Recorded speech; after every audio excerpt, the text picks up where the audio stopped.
রোমিওদের কাছে সাধু পলের ধর্মপত্র 12 অধ্যায় 1 থেকে 2 পদ। এখন ঈশ্বরের শতকরুণার কথা মনে করিয়ে দিয়ে আমি ভাই তোমাদের অনুরোধ করছি, তোমরা ঈশ্বরের চরণে নিজেদের দেহ মন নিবেদন করো এক প্রাণময়, পবিত্র, ঈশ্বরের গ্রহণীয় যজ্ঞ নৈবেদ্য রূপে। এমনই হোক তোমাদের আধ্যাত্মিক উপাসনা।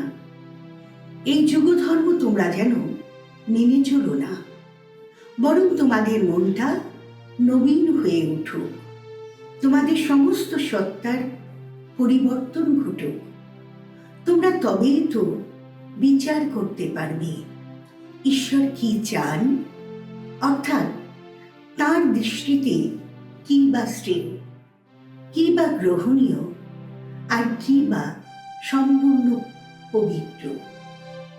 প্রভুর বাণী।